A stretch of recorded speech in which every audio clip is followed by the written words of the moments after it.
जदीद हिंदुस्तान चंद तस्वीरें, new India few glimpses.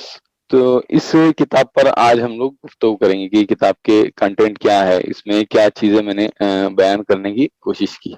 ये किताब का कवर पेज है। कवर पेज अगर आप देखेंगे तो शफक के कलर का हमने लिए, जिसमें ताजमहल है और दूसरी मस्जिद है जिसे रिप्रेजेंट कर रहा है, वो पीछे अशोक चक्र है और कुछ परिंदे उसमें आजादी के साथ उड़ रहे हैं। तो ये एक ऐसा क्लाइमेक्स जो है, उसको एक पिक्चोरियल रिप्रेजेंटेशन जो है टॉपिक को देने की कोशिश की गई है। ये किताब Ibn Khaldun study and research centre की तरफ से शाये हुई। नॉर्मली जो किताबें, जैसे इससे पहले मेरी जो किताब शाये हुई थी वो व्हाइट डॉट पब्लिकेशन से शाये हुई थी। व्हाइट डॉट एक बड़ा पब्लिकेशन है, इसके अलावा हिंदुस्तान में कई बड़े बड़े पब्लिकेशन है। आमतौर से इस तरह की किताबें वहां से शाये होती है, लेकिन इस मरतबा इब्न खल्दून जो बिल्कुल ही नया पब्लिशर है, फर्स्ट टाइम ये लोग कोई बुक पब्लिश किए, मतलब this the first book by ibn Khaldun study and research centre. तो वहां से ये किताब शाये हुई है। इब्न खल्दून IKSRC जिसको हम कहते हैं नॉर्मली, अब एक गैर मारूफ नाम नहीं ना, हिंदुस्तान में ये एक मारूफ नाम हो गया है। इसकी जो वीडियो सीरीज है, लेक्चर सीरीज है, वो काफी पूरे हिंदुस्तान में पसंद किए जा रहे हैं, और उसकी ये किताब इसलिए वहां से शाये की गई और इस किताब के जरिए काफी उसकी पब्लिसिटी जो हिंदुस्तान में हुई। अगर आप देखें किताब का नाम जदीद हिंदुस्तान चंद तस्वीरें, मुसन्निफ शफीजुज्जमा, इसमें सफ़ात जो है वो 166 पेजेस है। 2022 में शाये हुई और 150 रुपए इसकी कीमत रखी गई है। इस बुक को अगर हम इसका एक बर्ड आई व्यू लेकर लेंगे तो बुक 4 सेक्शन में इसको डिवाइड किया गया है। यानी पहला सेक्शन है हिंदुत्व, मंजर और पस मंजर। दूसरा है हिंदुस्तानी मुसलमान, नई जमीन नया आसमान, और उसी के अंडर में एक सब सेक्शन, यानी हिंदुस्तानी मुसलमानों के अंडर उन्हीं से रिलेटेड एक चैप्टर है CA-NRC कवानीन और उसके एहतियाज के तनाजुर में। यानी हिंदुस्तान में जो CA-NRC कानून आया उसके अगेंस्ट में जो प्रोटेस्ट हुए, उसके कंटेक्स्ट में कुछ मजामिन मैंने लिखने की कोशिश की थी। उसके बाद हिंदुस्तानी समाज जदीद मंजरनामा कि हिंदुस्तानी समाज किस तरीके से बदल रहा है, और आखिर में हिंदुस्तानी सियासत। तो बेसिकली इस किताब के अंदर मोटा मोटी अगर देखा जाए तो 4 टॉपिक्स पर ये किताब घूमती है। पहला है हिंदुत्व, दूसरा है हिंदुस्तानी मुसलमान, तीसरा हिंदुस्तानी जनरल समाज जो है, उमूमी समाज हिंदुस्तान का कैसा है, और चौथा जो आजकल बहुत ज्यादा जिसकी अहमियत हो गई है, हिंदुस्तानी सियासत। तो इंडियन पॉलिटिक्स जो है वो किस रुख पर जा रही है। इसकी फहरिस्त में अगर देखेंगे तो सबसे पहले इब्तिदाइया है और उसके बाद कुछ इस किताब के मुतालिक। इब्तिदाइया मतलब मुकदमा। तो मुकदमा जो है मैंने ब्रदर नदीम अंसारी से लिखवाया है। नदीम अंसारी स्कॉलर है, उन्होंने फर्गूसन कॉलेज से मास्टर्स किया है हिस्ट्री के अंदर, और गवर्नमेंट जॉब पे है, काफी की पोजीशन पर वो है। तो नदीम भाई ने जो इब्तिदाइया लिखा है वो काफी मुकदमा उसका उन्होंने जोरदार लिखा है, और जो किताब जैसे कि हिस्टोरिकल कनेक्ट देती है करंट पर्सपेक्टिव को, तो वही चीज यहाँ पर भी रिफ्लेक्ट, यानी आखिर में जो उन्होंने कंक्लूड किया है बहुत जबरदस्त, उन्होंने स्मिथ को कोट किया है यहाँ पर। इंग्लिश में भी मैं उसको उर्दू ट्रांसलेशन में पढ़ता हूँ। जदीद इस्लाम की बुनियादी उलझन दरअसल ये एहसास है कि इस्लाम की तारीख में कहीं कुछ गलत हो गया है, और आज के मुसलमानों का बुनियादी मसला ये है कि इस तारीख को कैसे सही सिमत पर लाया जाए कि वो दोबारा अपनी पूरी कुव्वत के साथ आगे बढ़ सके, ताकि इस्लामी तारीख को एक बार फिर उसी तरह उरूज हासिल हो जाए जिस तरह इलाही हिदायत से मुत्तसिफ किसी कौम को हासिल होता है। असल में ये सेंटेंस जो है तो ये स्मिथ का सेंटेंस है। शफीजुज्जमा साहब की किताब स्मिथ की तरह एहसास दिलाती है कि हमारी तारीख में कुछ तो गड़बड़ हुई है जिसके नतायज हम भुगत रहे हैं। जिंदा कौमें अपने ठोकरों से सबक सीखती है, अपने अंदरून को टटोल कर देखती है, उनका काफिला क्यों लुटा। इसी तरह वो आगे आने वक्त की धमक बहुत पहले सुन लेती है और उसके मुताबिक अपनी हिकमत अमली तैयार करती है। इकबाल की इन खुशाइन अशार पर अपनी बात खत्म करता हूँ जो इस किताब का पैगाम भी है। निशान यही है जमाने में जिंदा कौमों का कि सुबह और शाम बदलती उनकी तकदीरें।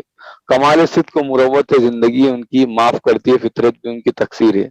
कलंदराना अदाएं सिकंदराना जलाल की उम्मत जहां में बरहना शमशीर है। तो ये जो किताब असल में ये मेरे बहुत सारे आर्टिकल्स का कलेक्शन है। कुछ आर्टिकल स्पेशली इस पे जो इस्लामोफोबिया से रिलेटेड मजामीन हैं, और कुछ एडिशनल मजामीन खास मैंने इस किताब के लिए लिखा हूँ, उससे पहले मैंने नहीं लिखा था। इनमें मेजॉरिटी जो है ऐसे आर्टिकल्स की है जो हिंदुस्तान में पिछले 4 साल में जो तब्दीली आई है, हिंदुस्तान जिस तरह बदल रहा है, एक नया हिंदुस्तान जो डेवलप हो रहा है, तो उसको मैंने बताने की कोशिश की है।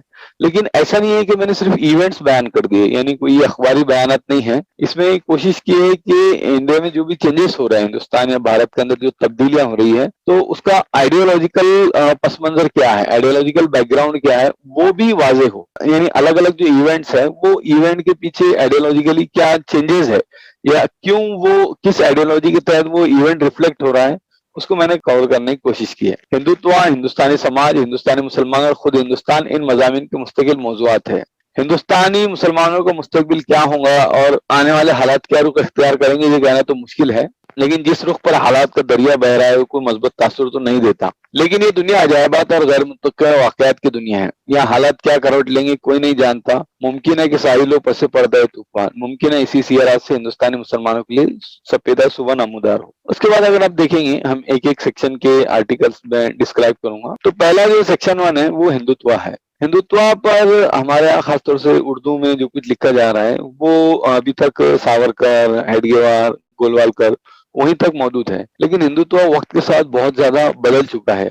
अभी नया जो हिंदुत्व है वो बिल्कुल ही एक मॉडर्न गेटअप के साथ है। तो इसमें मैंने कोशिश की है कि हिंदुत्व पे जो अप टू डेट रिसर्चेस हो रही है उन रिसर्चेस की बुनियाद पर जो है चीजें वाजे करने की कोशिश की गई है। जिसका पहला जो मेरा आर्टिकल है मुसलमानों का भारतीकरण, अगर यहाँ आप देखेंगे तो अभी राम मंदिर के कंटेक्स्ट में जो कहा गया कि मुसलमानों ने भी राम मंदिर में चंदा देना चाहिए, वहां पर हिस्सा लेना चाहिए, तो इसमें भारतीकरण की कोशिश की गई कि मुसलमान जो है, यानी ये कोशिशें बार बार होती रहती है, इस तरह के स्टेटमेंट आते हैं कि मुसलमानों ने हिंदुस्तान का जो मेन स्ट्रीम है उसके अंदर उन्होंने मर्ज होना चाहिए, इस तरह की जो एक्टिविटीज है उसके अंदर शामिल होना चाहिए। तो यहाँ मैंने इस मजमून में ये वाजे करने की कोशिश की है कि भारतीकरण क्या है और दूसरा क्या भारतीकरण मुसलमानों का पॉसिबल है। अगर मुसलमानों का भारतीकरण मुमकिन है या नामुमकिन है, ये दो चीजों पर बहस की गई। अगर नामुमकिन है तो उसकी वजूहत क्या है, क्या खुद मुसलमान अपना भारतीकरण होने देंगे और क्या खुद वाकई हिंदुत्ववादी मुसलमानों को भारतीकरण करना चाहते हैं, या ये सिर्फ एक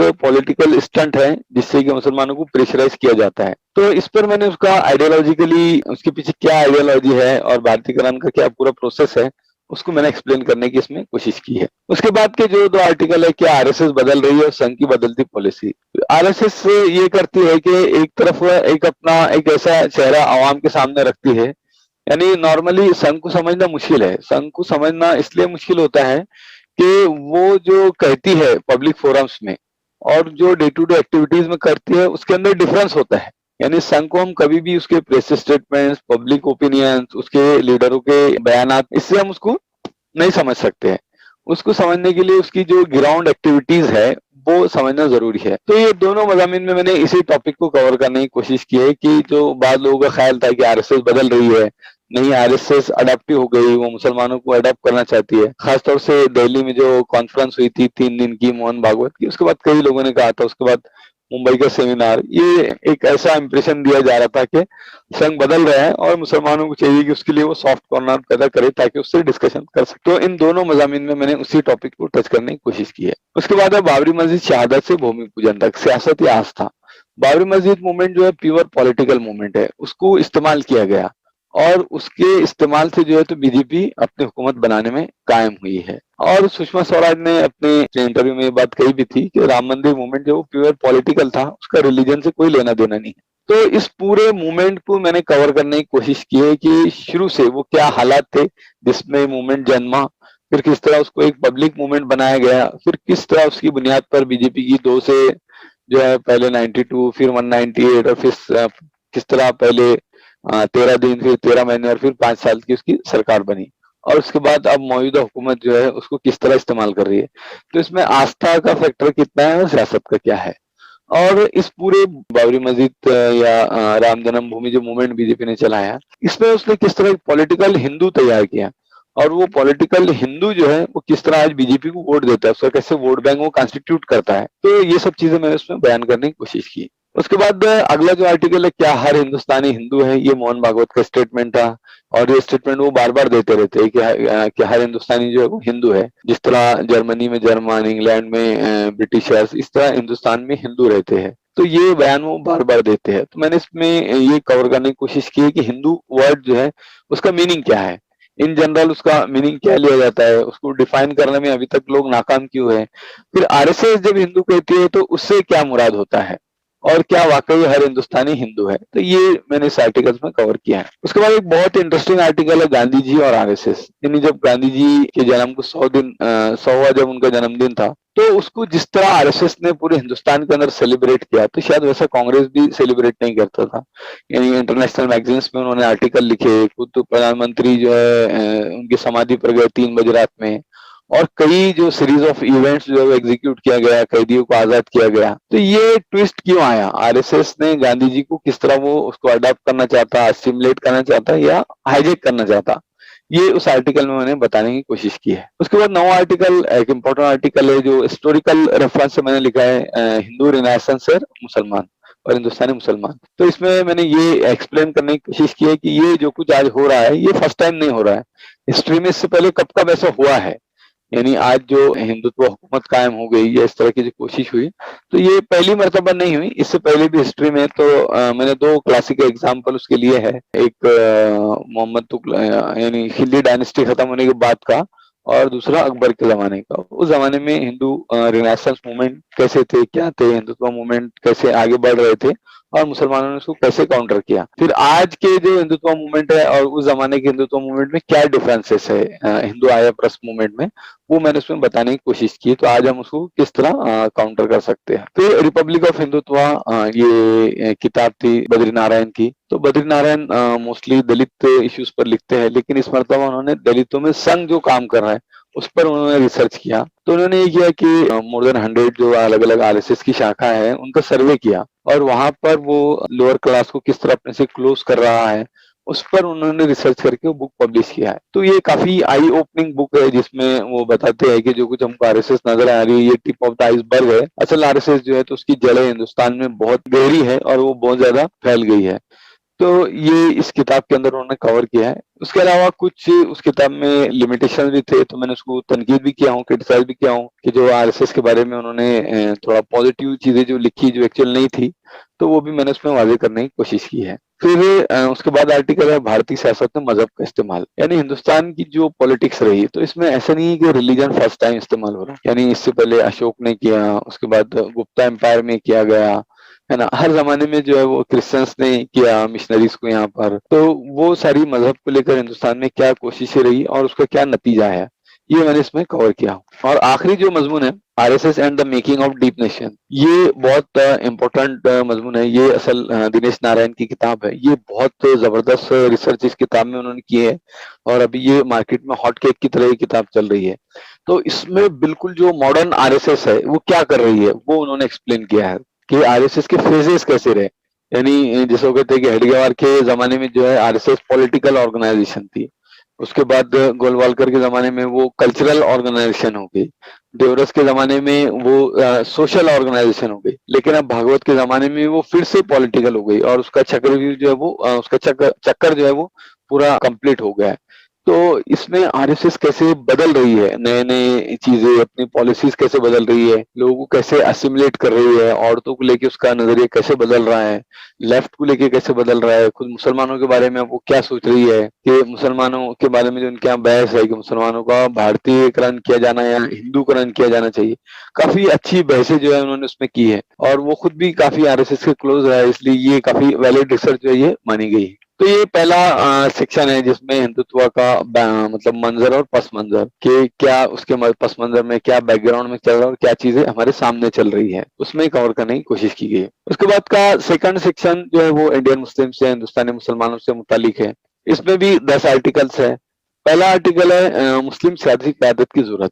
तो अभी जो आजादी के बाद से अब तक हमारा जो पॉलिटिकल सियासी जो सफर रहा, तो वो हम दूसरों पे डिपेंड रहे। यानी कभी आजादी के फौरन बाद जो है, तो चूंकि आजादी बंटवारे का इल्जाम हमारे ऊपर लगा दिया गया था, तो मुसलमानों ने उसके बाद कोई सियासी कुव्वत, सियासी पॉलिटिकल पार्टी अपने लिए बनाना जरूरी नहीं समझा, बल्कि उसे उन्होंने परहेज किया डर के मारे। उसके बाद कलेक्टिव बार्गेनिंग की पॉलिटिक्स की। जब कांग्रेस ने उनकी मफादात को पूरा नहीं किया तो उन्होंने रीजनल पार्टी से अप्रोच किया, फिर रीजनल पार्टीज ने उनके लिए क्या कुछ किया। तो वो सारी बहस को मैंने शॉर्ट में इसमें कवर करने की कोशिश की है, और ये बताया कि जाहिर है हमारे मसाइल खुद हमको हल करना होंगे। कोई और हमारे लिए लड़ाई क्यों लड़ेगा, कोई और हमारे मसाइल क्यों करेगा, और वो करेगा भी तो फिर वो एहसान करेगा और जैसे उसका मन करेगा वो ऐसे करेगा। तो इसमें मुस्लिम सियासी क़यादत की क्या जरूरत है उस पर मैंने गुफ्तगू की है। सिख और मुस्लिम एहतजाज का मुआवजा। सिख एहतजाज कामयाब होने के बाद बाद लोगों ने मुसलमानों को क्रिटिसाइज किया कि तुम्हारे जो धरने हैं या एहतजाज है वो नाकाम हो जाते हैं। तो वो मैंने उसमें बताया कि सिखों का एहतजाज क्यों कामयाब हुआ और मुसलमानों का क्यों आमतौर से नाकाम हो जाता है। मुस्लिम आबादी, मुस्लिम पॉपुलेशन एक कंटिन्यूअस इशू है हिंदुस्तान के अंदर। आरएसएस को बहुत बड़ा चढ़ाकर पेश करता है। तो इसके लिए क्या आर्गुमेंट्स दिए जाते हैं, टीवी डिबेट्स में क्या है, इंटेलेक्चुअल्स की तरफ से क्या है और कॉमन पब्लिक क्या देती है, उस पर मैंने गुफ्तगू करने की कोशिश की और रियलिटी क्या है वो मैंने डेटा के साथ यहाँ रखने की कोशिश की। उसके बाद कोविड और मुसलमानों का रवैया, कोविड को लेकर जो मुसलमानों का अप्रोच था यहाँ मैंने उस पर गुफ्तगू की है।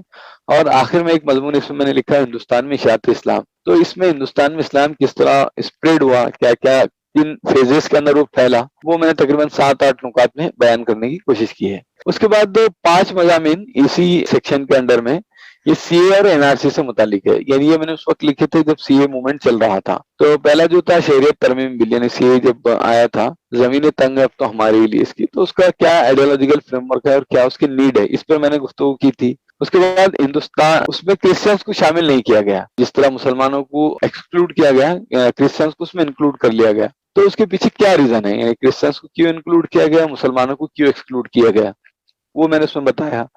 फिर बाद औक़ात ये रहता है कि हिंदुस्तानी मुसलमानों के ये होप्स रहते हैं कि बाहर के जो लोग हैं, यानी अमेरिका है, यूरोप है या अरब ममालिक, वो उनके लिए लड़ाई लड़े, है ना, वो उनके हुकूक के लिए आवाज उठाए। तो ये अमलन क्यों पॉसिबल नहीं है, प्रैक्टिकली क्यों पॉसिबल नहीं है और हिंदुस्तानी मुसलमानों को अपनी लड़ाई क्यों लड़नी होगी, ये इसमें मैंने बयान करने की कोशिश की है। इसके बाद मुसलमानों का सीएनआरसी से पहले जो सबसे बड़ा मूवमेंट रहा था वो तहरीर खिलाफत था, बल्कि हिंदुस्तान का कहा जाना चाहिए इसको, और वही मैंने यहाँ बयान करने की कोशिश की है। तो वो दोनों के बीच में क्या समानता है वो मैंने बताई है। फिर उसके बाद एक मजमून जो है वो जुल्म से मुताल्लिक है, सीएनआरसी के वक्त जब जुल्म बढ़ गया था उसमें उसको बयान करने की कोशिश की है। उसके बाद तीसरा सेक्शन है वो इंडियन सोसाइटी से मुताल्लिक है। इसमें भी 10 आर्टिकल रखे हैं मैंने। इसमें स्पेशली पहले जो 5 आर्टिकल है वो इस्लामोफोबिया से रिलेटेड है। यानी हिंदुस्तान में इस्लामोफोबिया अभी बहुत तेजी के साथ फैल रहा है, लेकिन हिंदुस्तान में आमतौर से लोग ये गलती करते हैं कि जो इस्लामोफोबिया की डेफिनेशन यूरोप में है या अमेरिका में है,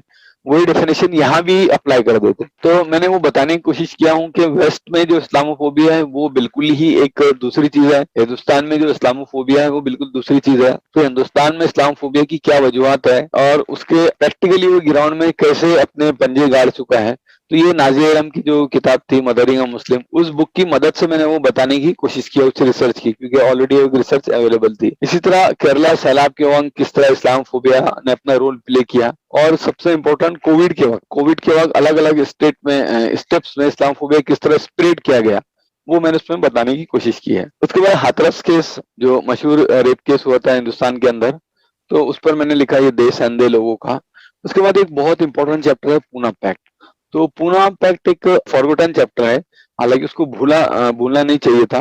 तो मैंने बहुत डिटेल में डिस्क्राइब करने की कोशिश की है कि पूना पैक्ट क्या है और उसका इंडियन पॉलिटिक्स पे क्या इम्पैक्ट था और किस तरह बाबा साहब के साथ जो है पॉलिटिक्स की गई, किस तरह उनके जो एफर्ट्स है उसको खत्म किया गया, उसको बहुत ही सिस्टमेटिकली उनके एफर्ट्स को सबोताज किया गया, वो मैंने बताने की उसके अंदर कोशिश की है। उसके बाद साइंस कॉन्फ्रेंस एक हुई थी, तो वहाँ उसमें साइंस का अफसाने कहानी, यानी जिस तरह आरएसएस हिंदुस्तान की मेंटालिटी चेंज कर रहा है तो उसका क्या इम्पैक्ट होने वाला है, तो वो साइंस का अफसानीकरण एक चैप्टर मैंने लिखा है, उसमें कवर किया है। उसके बाद एक साजिशी थेरीज, यानी हमारे समाज में यानी इन जनरल हिंदुस्तानी समाज में साजिशी थेरीज का कॉन्सेप्ट बहुत हो गया है, स्पेशली जब से बीजेपी गवर्नमेंट आई तब से बहुत थेरीज चलते रहती है कि ऐसा हो रहा है, वैसे हो रहा है, क्रिश्चियन ये कर रहे हैं, मुसलमान ये कर रहे हैं। तो साजिशी थेरीज क्यों बनती है, कैसे पनपती है और वो समाज में अपना क्या रोल प्ले करती है, उस पर मैंने गुफ्तगू की है।